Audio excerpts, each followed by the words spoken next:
Bwana Yesu asifiwe sana. Karibu tena kwenye Sunday News. After church sisi huwa tunapata nafasi ya kupiga story na watu wachache ambao wamekuwa sehemu ya ibada. Ungana na mimi tuweze kujua mangapi yamefanyika leo na wapi ambapo unatakiwa kujifunza wewe ambaye uko nyumbani. Najua uko unatufuatilia kupitia CVC TV, ila tunakuletea mengi zaidi baada ya ibada. Nitakupa full package ya ibada ya leo. Ungana na mimi ni Mike William, hapa ni CVC TV. Yes, nimekuambia leo napiga story na vijana wengi ambao wako hapa Changombe, kanisani Changombe. Tunataka tuzungumzie lifestyle yao ya baada ya kanisani. After church tunaishije? Bwana Yesu asifiwe. Amina sana. Amina. Nimefurahi sana kuwa na wewe hapa. Wewe kama wewe kabla ya ibada nini ambacho unakizingatia hasa? Mimi kiukweli kabla ya ibada, kwa sababu ibada huwa inaanzia nyumbani na ibada ya kweli ni ile inayotokea ndani ya moyo. Kitu muhimu kabla ya ibada ni maandalizi. Anasema katika Mithali sura ya 16, maandalizi moyo ni ya mwanadamu zaidi hapo wewe. Kwa hiyo lazima moyo wako uwe connected katika ibada hata kama. Okay, kwa mfano mimi kabla sija ibadani na hakikisha nina Biblia, nimependeza labda au nimezingatia vitu fulani ambavyo vinaweza vikaniweka nina muonekano mzuri. Unaona ichukuliaje? Nini ambacho unakizingatia hasa ukiwa kabla hujaja kanisani? Kiukweli muonekano mzuri ni muhimu, sababu lazima uende umevutia nyumbani mwa Bwana. Katika ule uwepo na uzuri pia unahitajika katika hali. Kwa hiyo kama kijana lazima uende umejiandaa, umejipanga vizuri, umevaa fresh, umependeza, umebeba sadaka, Biblia, vitu muhimu wewe utakuongoza katika. Oh yeah. Nina swali moja.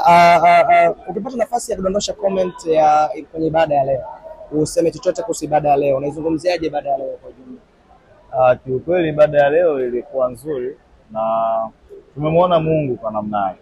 Zaidi sana mimi nimefurahi namna ambavyo ibada imeenda kwa uharaka na mapema sana. Mhubiri, nakumbuka mhubiri alipanda saa 5 almost kamili. Sawa, ambao limesaidia ibada kwenda kwa uharaka. Yeah, nini ambacho umekipenda leo?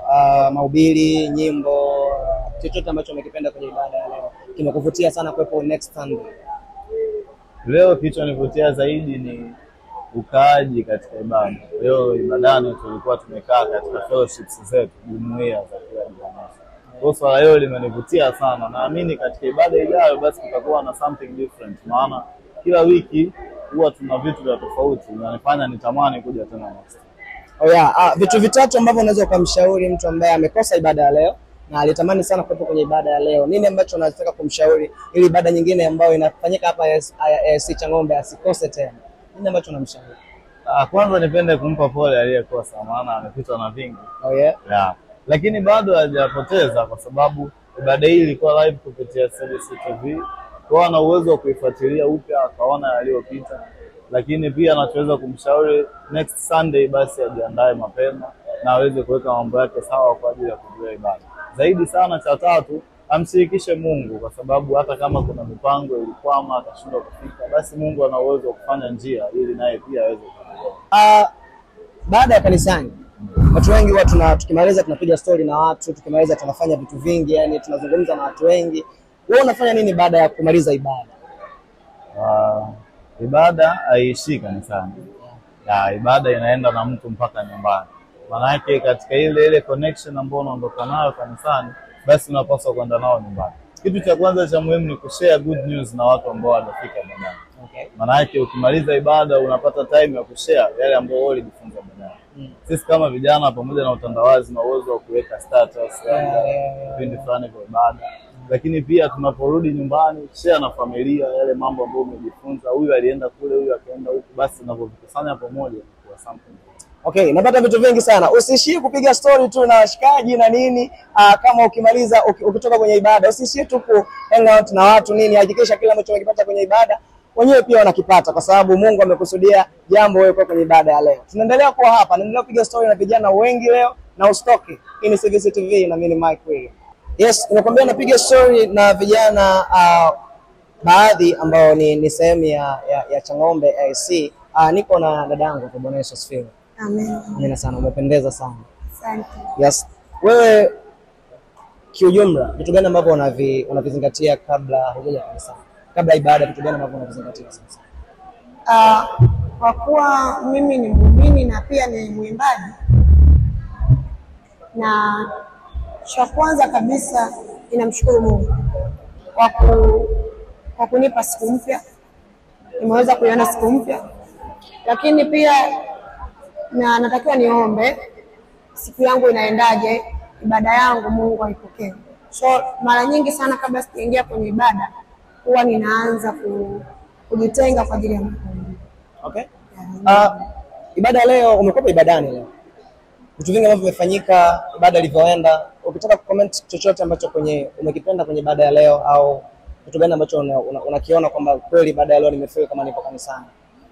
Kwa ibada ya leo nimependa, kiongozi wa ibada alikuwa anatamani sana tujihusishe, na kwa sababu tumekaa kijumuiya tuimbe nyimbo za sifa ambazo sehemu kubwa pia tunatakiwa tuzijue. So tulipokuwa tunaimba zile nyimbo za sifa, ikatupa wengine deni ambao tulikuwa tuzijue pia kuzijua, kuona kama tunatakiwa tuzijue na kuendelea. Okay. Yote ambayo umeongea, kuna mtu ambaye yuko nyumbani ambaye ameyakosa yote haya. Unamshauri nini na unamwambia nini ambacho next Sunday asikose kabisa, yani anatakiwa awepo au afuatilie kupitia Sylvester TV? Kwanza amekosa ile jumuiya, ukaaji wa jumuiya, hilo ni la kwanza, kwa sababu hatujawahi kufanya hivyo tangu nimeanza kuhudumu hapa au kushiriki hapa kama muumini. Hivyo kitu sikukiona. So ni kitu kipya kimeanza, na mwanzo wa jambo huwa ni mzuri pia kuwepo kushiriki. Lakini anointing ya wiki iliyopita ni tofauti na siku ya leo. Kwa hiyo uwe na hakika hata anointing au mafunuo ya wiki ijayo yatakuwa tofauti. Kwa hiyo na Roho Mtakatifu ni ana mabadiliko, ni mwalimu, anatufundisha mara kwa mara. Hatuwezi kumzoea Mungu. Hatuwezi kuzoea. Kwa hiyo kwa kumshauri na kumuomba mtu ambaye hakuweza kufika ibadani, kwa maana hekaluni siku ya leo, afike kwa wiki inaoanza kesho, kwa maana Jumapili, ahudhurie kwa sababu anointing itakuwa tofauti, na huenda akapata kitu cha kwake ambacho huenda alikimisi siku kama leo. Napata vitu vingi sana hapa, endelea kukaa na mimi, tutavuna mambo mengi sana ambayo yanafanyika baada ya ibada. Bana, ukimaliza ibada usipige story na washikaji ambazo ziko nje kabisa na uwepo wa Mungu, kwa sababu tunachotaka kukifanya ni kushare kile ambacho umekipata kutoka kanisani, kwa na wenyewe wapate kujua kwamba kumbe kweli alikuwa kanisani mwenzetu. Sasa Mungu akubariki sana. Nashukuru sana. Tumekwambia napiga story na vijana siku ya leo. Leo niko na vijana peke yake. Mambo mengi ambayo yanatokea, mambo mengi ambayo tunayapata. Brother, Bwana asifiwe. Amen. Habari ya uzima? Amen sana. Unapendeza sana bro. Nashukuru, umependeza. Nataka nikuulize kitu kimoja ambacho kinakuwa kinanipa shida kidogo. Kabla hujaja kanisani, ni vitu gani ambavyo unavizingatia? Vitu gani vya msingi ambavyo unasema bwana, nikifanya hivi naonekana nimeenda kanisani? Okay. Kitu cha kwanza kabisa ambacho huwa nakizingatia ninapokuwa ninajitayarisha kuja kanisani, cha kwanza ni kufanya maombi. Kama namna ambavyo tunasoma neno kwamba ukifanya maombi nyuso yako inang'aa. So kitu cha kwanza nikiamka, after kuamka lazima nifanye maombi ya kumshukuru Mungu kwa ajili ya usiku, then namkabidhi ibada. After hapo ninafanya usafi wangu peke yangu, lakini kitu ambacho nazingatia ni kuwa smart. Yes. Kuwa smart kunaonyesha wewe ni nani, unafanya nini, kingine kunukia kama kijana. Hallelujah. Kuna vitu vingi navipata. Bro, ukipata nafasi ya comment chochote kwenye ibada ya leo. Ibada ya leo unaizungumziaje? Kwa kweli ibada ya leo imekuwa ni ibada nzuri sana. Of course kwangu mimi nimemuona Mungu kwa namna ambavyo wamezungumzia fellowship au ule ushirika tunaokuwa nao, tofauti na kukutana hapa kanisani tunakuwa wengi, ila kuna ile kuwa kule mitaani, ile fellowship tunajifunza kwa ukaribu zaidi, unajifunza, unajua vile vitu ambavyo akisema mtumishi hapa madhabahuni huwezi kuuliza swali, ila kwenye fellowship unaweza kuuliza swali. So kuna mambo ya kujifunza tukiwa kule ya kutuweka pamoja, tofauti na tutakapokutana hapa kwa wingi wetu. Okay. Mimi leo kwenye ibada nimependa sana watu walipokuwa wanaimba. Wewe umependa nini kwenye ibada leo? Of course mimi kama nilivyokuambia nimevutiwa na mahubiri. Kitu kingine ambacho kimeufurahisha moyo wangu ni namna ya ukaaji ilivyokuwa leo, imekuwa tofauti kidogo. Sasa kuna vitu ambavyo mtu amevikosa leo. Hajaja ibadani na alitamani sana kuwepo kwenye ibada inayofuata. Unamshauri nini mtu ambaye anatamani kuwepo kwenye ibada hapa AIC Chang'ombe? Amekosa leo ila anatamani kuwepo next Sunday? Kitu cha kwanza ambacho natamani kumshauri au kumwambia ni AIC Chang'ombe ni mahali pazuri. Kwa yani akiwa naona kuna namna hatakiwi kukosa asikose. Kuna kwaya nzuri, zinaimba vizuri. Yani watu wanaokolewa kupitia hizi kwaya. Nadhani zinajulikana sana, kila mtu anampokea Mungu kupitia hivyo. Baba yetu huwa anatufundisha kitu kimoja. Nadhani kila mwezi huwa kuna maneno anatembea nayo. Neno la mwezi ule la ubunifu, ugunduzi. Kama kuna mtu amekosa, natamani next Jumapili aje na yeye ajifunze kitu kama hicho. Wow. Swali la mwisho la kizushi. Mimi nikimaliza ibada huwa napiga sana story na washikaji. Tuna have fun nini, tunapiga sana story zingine ambazo ziko nje sana na ibada. Kwako ikoje? Baada ya ibada wewe unafanya nini? Okay. Kama ninavyoanza ndivyo huwa namaliza. Kitu cha kwanza baada ya ibada, vile tumetakiwa baraka, huwa namshukuru Mungu binafsi kwa namna ambavyo amenipitisha kwenye ile ratiba katikati. Alafu baada ya hapo pia tabia yangu ni moja. Huwa napenda kuposti vile vipande vidogo vidogo vya kwaya status ili na wenzangu waone nini kimefanyika ibadani, kwa sababu napenda kuimba. Wow. Unajifunza vitu vingi sana. Status yako inatakiwa kujaa neno la Mungu. Usiposti tu vitu vingi ambavyo havina msingi. Posti vitu ambavyo vinaujenga na vinaukuza moyo wa Mungu wewe kama kijana. Hapa ni CVC TV, ninaendelea kuongea na vijana kadha wa kadha. Usitoke. Baki na mimi. Mimi ni Mike William. Yes, mimi naendelea kupiga story na baadhi ya vijana ambao wako hapa AIC Chang'ombe. Tunataka tujue mambo machache kuhusu wao. Bwana Yesu asifiwe. Amina, Bwana Yesu asifiwe. Amina, umependeza sana. Asante. Yes, nina maswali kadhaa ambayo tunataka tuzungumze kwa mtu ambaye anatazama kwenye CVC TV leo. Kabla ibada wewe unafanya nini? Kabla hujaja ibadani, maandalizi gani unayofanya uone kwamba yes, hapo kweli naenda ibadani? Kama kawaida, kabla ya kuja kanisani, maandalizi yale kwamba nitajiandaa kuhakikisha kwamba mwili wangu uko sawa, nimevaa, nimependeza. Yes. Lakini kuchukua Biblia yangu na vitabu vya sifa. Yep. Wow. Nimependa sana. Ukipata nafasi ya kusema chochote kuhusu ibada ya leo, kitu gani umekipenda kwenye ibada ya leo? Kwa kweli ibada ya leo imekuwa kipekee. Kwanza kabisa kitu kikubwa ambacho leo mimi binafsi nimebarikiwa nacho ni mahubiri ya leo.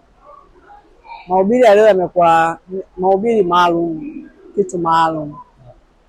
Kwanza leo ilikuwa ni siku ya jumuiya na kiundani kabisa tumeelezewa maana ya jumuiya. Yes. Mara nyingi tumekariri tu kwamba kanisa. Tunasahau kwamba hii ni jumuiya. Na unapozungumza neno jumuiya ni ushirika. Yes. Kwa hiyo mahubiri ya leo kwa kweli alikuwa kitu special kwangu sana. Wow. Yote ambayo umeongea kuna mtu ameyakosa leo. Kuja ibadani kabisa na anatamani kujua chochote ambacho unamwambia nini ambaye amekosa ibada ya leo na anatamani kuwepo next Sunday?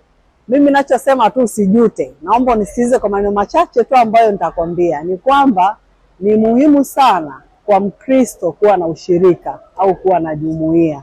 Yaani hauna namna ya kukwepa kitu kinaitwa jumuiya au ushirika na Wakristo wenzako ndani ya kanisa. Kwa hivyo vyote vile pangua, jitahidi sana kuwa ndani ya jumuiya, kuwa na ushirika na wenzako. Na nadhani unaweza kuwa kanisani na ukawa huna ushirika na watu. Unaingia kanisani unatoka, sio kitu kizuri. Tumeambiwa katika ushirika kuna kutumika pia. Kwa tuseme mshirika ana majukumu ndani ya kanisa. Huwezi kuwa ndani ya kanisa na umekaa tu unajifikiria wewe ni Mkristo. Na miaka 10 kanisani na miaka 20 kanisani na hauna chochote unachofanya ndani ya kanisa. Kwa hiyo ili uwe mshirika kamili pia uwe na kitu cha kufanya ndani ya nyumba ya Mungu. Okay. Yes. Yes, vitu vingi sana vipata. Swali moja la kizushi. Nimezungumza na wadada wengi hapa.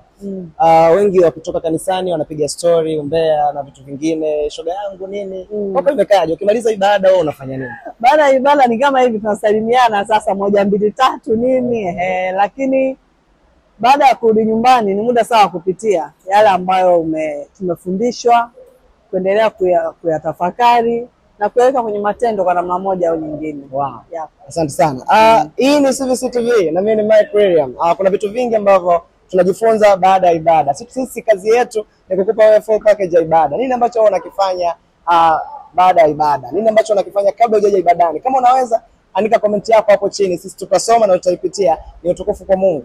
Hii ni CVC TV na mimi ni Mike William.